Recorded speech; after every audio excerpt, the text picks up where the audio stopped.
Well, I started basically racing in 2005 in British Formula 3. I did a couple of races in Formula BMW in the UK in 2004, but my first championship was the British Formula 3 in 2005, and then I repeated it. This is the same thing again. Finished third, so it was not bad for my second year in motor racing. And then I moved up to GP2, had a win, a few podiums in that year, and then moved on to a different team and fought for the championship until the last race. Finished second in the championship in GP2 2008, and that was very, very good progress, very good feeling as well. And then of course tried to get into Formula 1 in 2009.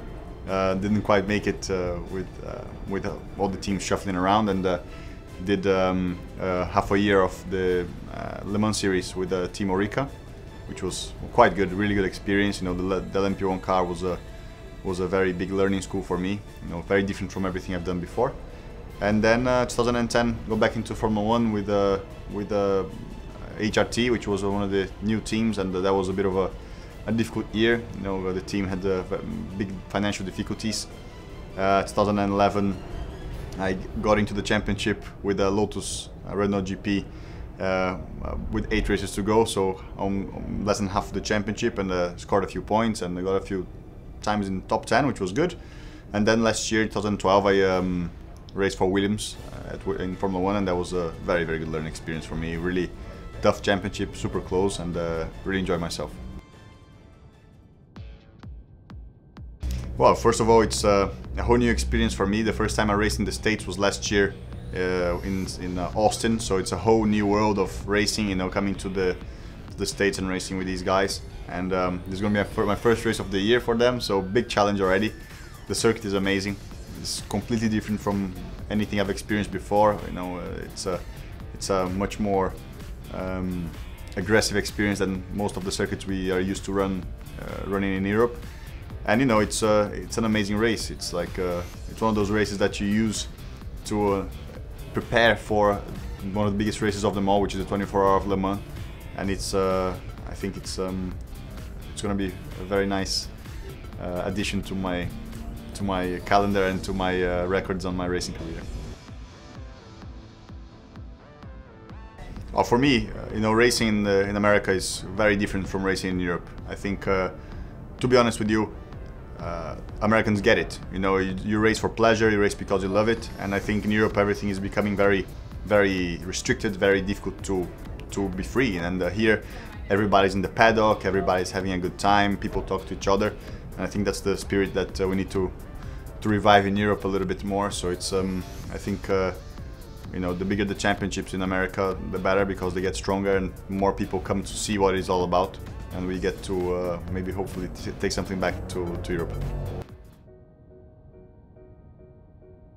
Well, Le Mans I've done Le Mans once with a prototype with Orica, and it was probably the hardest race I've ever done. We unfortunately didn't finish with some mechanical problems, but our sister car did, and it finished P5, which was a very good result.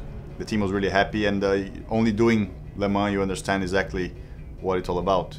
You know, when you're from the outside, you don't really understand how big the race is, how the crowd loves motor racing. They just go there to watch the race. They don't care anything about anything else. They want to see the drivers getting to the machines and doing the hardest race possible. And I think that's the gist of it. So I want to get back with these guys, and hopefully we can challenge for a good result and for a win. Well, I think the easiest challenges that we can present with Le Mans is the weather. You know, you get 24 hours of racing, and you get all these different weathers typical from the region. You can get cold, you can get wet, you can get dry, you can get sunny. So you just go through all these situations, and you're racing, and you're getting fatigued, and the team is pushing so hard. Everybody's getting fatigued, not only the drivers, but the engineers and the mechanics. I don't think there's anything else like it in motor racing, and you know, I think it's one of the classics. Well, for me, I'm probably Ayrton's number one fan, you know, and I'm suspicious to talk about him, because everything I have in myself about him is always great, it's always good, and you know, it's for sure a big challenge for me, because people will compare me to Ayrton no matter what I do, and it's you know, it's part of it, and I learn so much. I've grown up so much, and I had to go through situations that some people didn't go through, and it's kind of an eye-opener to motor racing and how things work. And I'm really glad that I got to race in Formula 1 for 1 full year, and then a lot of other bits and pieces. It's not everyone who gets to do that. I scored many points. I finished in the top 10 many times, and I think it was a good shot. And I think now I'm back in the action with Aston Martin, and hopefully can put the name on the first step of the podium many times.